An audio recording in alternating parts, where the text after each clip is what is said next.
mean, I think there's a lot to unpack in that very rabid article by Joe Losey. The simple fact is, I think what he's trying to do is look across the Tasman and play the Voice to Parliament playbook that the No campaign was trying to play. The No campaign raised about $13 million to fund their campaign, which was way less than half of what the Yes campaign made. Now, I don't think Australia and its different culture is the same as here. I don't think that Yes campaign was going to make it originally, and in fact, it was probably well short. So David's looked across the Tasman and he thought, oh, well, we've got an opportunity here. The other similarity is if you have a look at the donors that were donating to the No campaign, they were small mum and pop investors or donators. Very, very few, if not any, large corporates or large money spinners were giving to the No campaign. And that's probably because they thought it was a wise bet not to give to something that they knew was probably going to flog a dead horse. And that's what's happening here in New Zealand. You're seeing small donations coming in, and that's not to be unexpected when you have a look at the base of the ACT Party. They're only going to get $20 here, $30 here, $50 there. They're not going to pull in hundreds of thousands of bucks. And if they've only raised $30,000, that's not going to get them very far with an ad campaign in mainstream media. Yeah. They're probably going to try and do what the No campaign in Australia did and fund some sort of venture into social media. That's the first thing. The second thing is David raises a stupid point. Show me anywhere in the world. He raises a few stupid points. Tell me anywhere in the world where this sort of rights for an Indigenous people, as an example, or a people of colour or whatever, works. Well, actually, affirmative action since the civil rights movement of the 1960s in the United States has worked. If you have a look at the number of Black Americans and Native Americans who have gone on to become doctors and teachers and nurses and gone to university and so on and so forth, if you even have a look at the number of people in that cohort that have gone on to significant representative roles, all you have to do is have a look at Kamala Harris's parents who were involved in the affirmative action and the civil rights movements of the 1950s and 60s.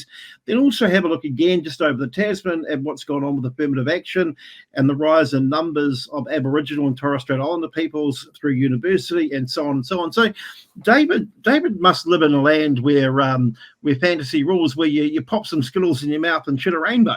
It's just not a thing. The third part is that if I was to Party Māori, I wouldn't debate this issue with the ACT Party. And in fact, I don't think it's wise to even open up a discussion with the ACT Party. That's what David wants, because David's really good at coming across as a bit of a Teflon Don salesman. I think we should accept that the ACT Party has reached its formative base, so not going to get any higher. They're scouting around for issues where they're trying to get others to come on the walker with them. They can't, any way possible, now step themselves into the immigration debate. Winston's cornered that market. Yeah. And so he's just scratching around. I mean, we've seen the heights of the ACT Party, I think, in New Zealand, and this debate is probably going to do more to see some more moderates in the party start questioning whether or not they continue in this current direction. Also, sorry, if I can just add, they'll probably do what the No campaign in Australia do, go and find a house brown. And by that I mean there was an Aboriginal lady called Jacinta Namapinja who's been elected to the Senate on the right side of politics. She was the poster child, as was Warren Mundine, but we all know that both Warren and Jacinda are right-wing flunkies. So it could very well be that David is searching for that house brown to go and tick some boxes. But here's the problem that David's also got. I know a lot of the people on the right who are also Māori. Hell, some of them are my cousins. No one wants a bar of this, whether it be on the left or the right, when it comes to Te Ao Māori. So I think this is the problem with smart people who think they're too smart. They outsmart themselves ultimately, and I think I think that's what's going on here. If that all makes sense.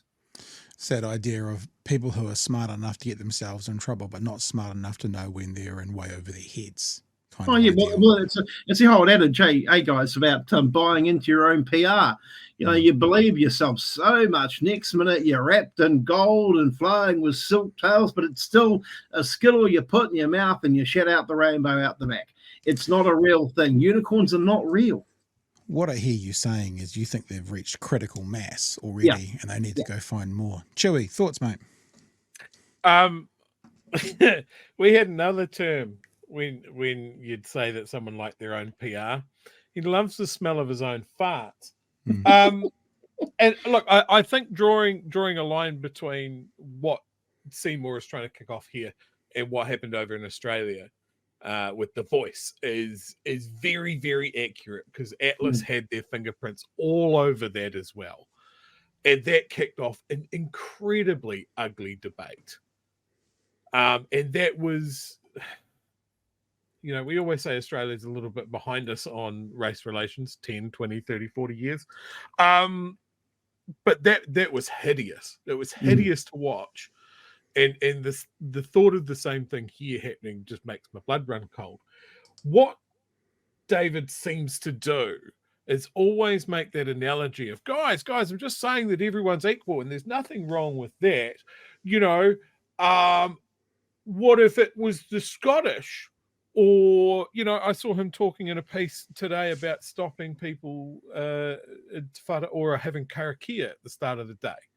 And he goes, you wouldn't be able to do a Catholic ritual. You wouldn't be able to do like a Japanese ceremony. And he can't be that stupid. He can't be, surely. A religious thing. Karakia is not necessarily religious. No. And the Japanese didn't sign a treaty with the crown. And that's also, the difference. He's drawing that line of saying, well, you wouldn't see this anywhere else in the world. Can I just quickly jump in and say something? I think the next stage of this is where the government is afraid to go, and that is the market called fact-checking and truth-telling. And so when you talk about, when he's out there talking about and trying to swan around with his silver tongue and his Teflon suits about the Te Tiriti o Waitangi and Article 1, 2, 3, so on and so forth, he picks and chooses things that come out of the treaty. And then I think the problem that he's facing here in New Zealand is the Treaty of Waitangi and jurisprudence around Te Tiriti o Waitangi, particularly through the court system over more than 100 years now, is against him. And there's more people out there that understand that jurisprudence. I mean, Chris Finlayson is absolutely mortified by what's going on. John Key, Jim Bolger has been out there recently. So, I actually think, sorry to interrupt you before, Chewy, but I honestly think that as a country of fact checkers, a lot more so than maybe our Australian brethren were, that's the hole that David's going to find himself in.